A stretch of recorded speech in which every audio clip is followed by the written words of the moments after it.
오늘의 사연을 시작합니다. 안녕하세요. 저는 30대 중반 유부남입니다. 서울에서 작은 사업을 하고 있으며 아내는 저보다 3살 어린 여자이고 회사를 다니고 있습니다. 주변 지인의 소개로 아내와 만나서 약 1년간의 연애 후에 작년에 결혼을 하게 되었습니다.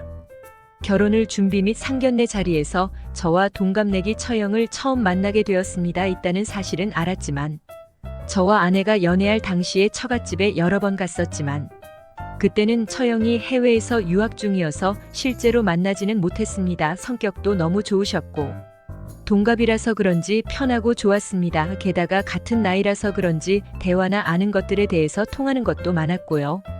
저희가 결혼하고 몇 개월쯤 지났을 때 처형이 유학을 끝내고 완전히 한국으로 돌아왔습니다. 여러 가지 이유로 공부도 더 할 상황도 못 되었고 게다가 거기서 만나서 결혼까지 하려던 분과도 헤어지면서 완전히 마음을 정리하고 오신 것이었습니다.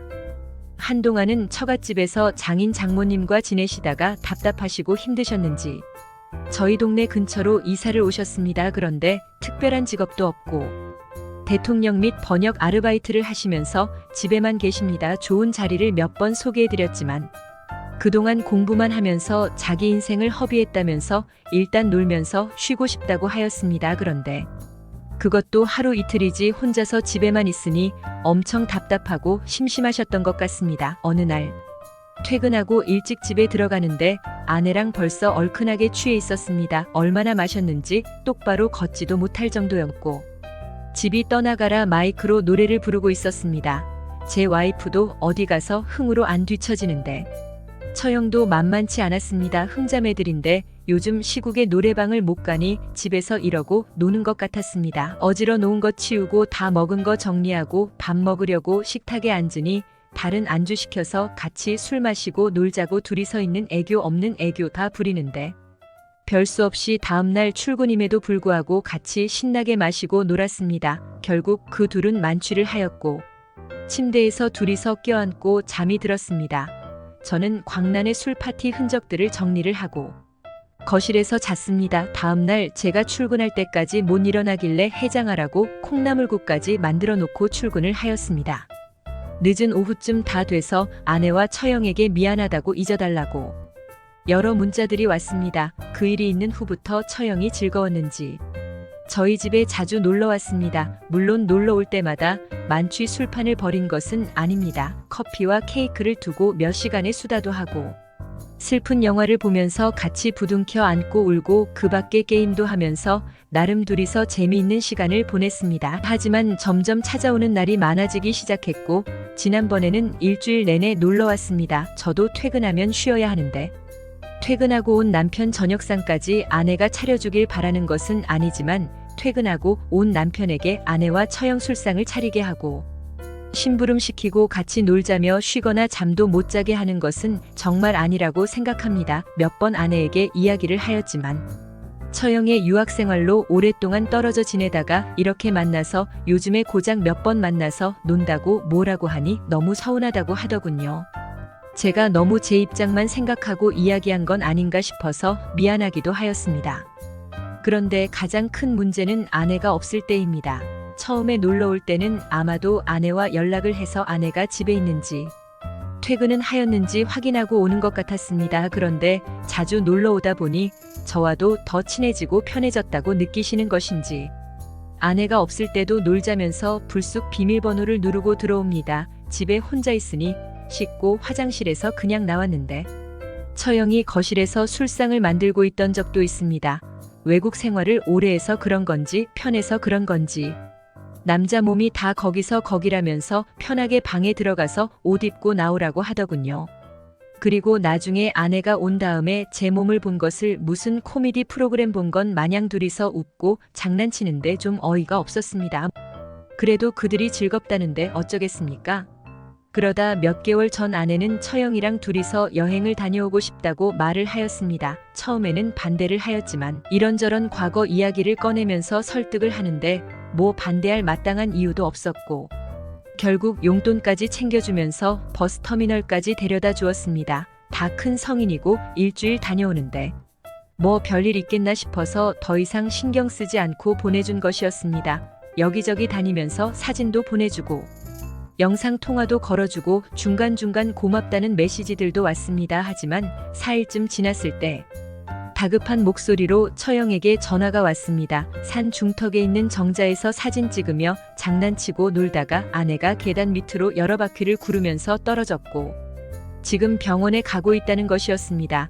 저도 급하게 병원으로 찾아갔고 여기저기 다쳤다는 안내와 함께 수술 동의서에 사인을 하였습니다. 그리고 최선을 다해보겠지만 척추신경이 크게 다쳐서 하반신 또는 전신이 마비가 될 수도 있다는 이야기도 들었습니다. 몇 시간 뒤에 장인 장모님도 병원에 오셨습니다. 12시간이 넘은 수술이 끝나고 아내는 온몸이 퉁퉁 붓고 어디 하나 성한 곳이 없는 상태로 나왔습니다. 그렇게 2달이 넘는 병원 생활을 한 후에 퇴원을 하였습니다. 그리고 아내는 다시는 걷지 못하는 사람이 되었습니다.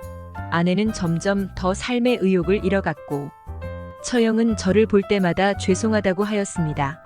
퇴원 후 몇 개월은 제가 회사에 급하게 처리할 일이 있지 않는 이상 집에서 재택근무를 하면서 아내와 함께 많은 시간을 보냈습니다. 그러면서 아내의 몸과 마음의 상처를 치료하는데 최선을 다했습니다. 처음보다 많이 좋아지기는 했지만 예전에 웃음이 많던 모습까지는 아니었습니다. 처형은 매일 같이 저희가 재활 및 심리 치료를 받으러 집을 비우는 시간에 와서 청소, 빨래, 음식 등 집안일을 하고서는 조용히 갔습니다. 도저히 미안해서 저와 아내의 얼굴을 볼 자신이 없다고 하였습니다. 아내도 이 사실을 알고 있었지만 처형에게 별도의 연락을 하지는 않았습니다. 저에게 미안한 만큼이나 처형을 원망하고 있는 것 같았습니다. 그러던 어느 날 밤에 아내와 같이 TV를 보는데 여자가 출산에 관련된 다큐멘터리가 나왔습니다. 아무 생각 없이 보다가 TV에 나오는 아기를 보고 귀엽다는 말을 했는데 아내가 조용한 목소리로 아기 가지고 싶냐고 저에게 물었습니다. 거기서 아니라고 정신을 차리고 말을 했어야 하는데 당연히 좋다는 제 속마음을 말해버렸습니다. 순간 큰 실수를 했음을 인지했지만 아내의 별 반응이 없길래 다행이라고 생각하며 그 순간을 넘겼습니다. 하지만 다음날 방에서 잠깐 PC로 회사 일을 보고 있는데 아내의 화내는 목소리가 들리는 것이었습니다. 처형에게 전화해서 언니 때문에 아기도 못 가지게 되었다면서 어떡할 거냐고 자기한테 왜 그랬냐고 따지는 것이었습니다. 스피커폰 너머로 들려오는 처형은 미안하다는 사과와 함께 아무 말도 하지 못하고 있었습니다. 제가 급하게 들어와 뭐 하는 거냐며 아내의 전화를 빼서 처형에게 대신 사과를 하고 끊었습니다. 그리고 제가 실언을 한 거라며 미안하다고 잊어달라고 사과를 하였습니다. 하지만 처형을 향한 아내의 원망과 하소연은 끝나지 않았고 결국 처형이 저에게 만나자는 연락이 왔습니다. 언제까지 제가 회사도 못 가고 집에 있을 수도 없고 그렇다고 아내 혼자만 집에 둘 수도 없으니 처형이 와서 다 챙기겠다는 것이었습니다. 평생을 그렇게 살면서 용서도 받고 동생의 손과 발이 되어주고 싶다는 것이었습니다. 그 말씀을 고맙지만 처형의 인생을 망치게 할 수는 없었습니다. 하지만 처형의 결심은 확고했고 그날 저녁 처형은 모든 짐을 들고 저희 집으로 이사를 왔습니다. 아내는 처형이 안 나가면 본인이 집을 나가겠다며 저에게 소리를 졌고 제가 설득을 하려고 하자 소리를 지르며 장모님에게 살려달라고 전화를 걸었습니다.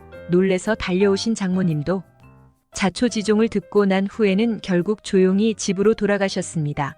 그렇게 현재까지 처형이 아내를 돌보고 있지만 아내는 아직도 처형에게 원망과 화를 내고 있습니다. 심지어 얼마 전에는 저에게 정말 아기가 너무 가지고 싶으시면 제 아내 대신 낳아드리겠다고 하더군요. 아내에게 이런 이야기까지 해주면서 처형은 정말로 최선을 다하고 있으니 그만하고 용서해주라고 하였더니 저도 똑같은 놈이라며 외로울 때 언니랑 가면서 아기도 낳으라고 하더군요. 앞으로 어떻게 살아가야 할지 막막합니다.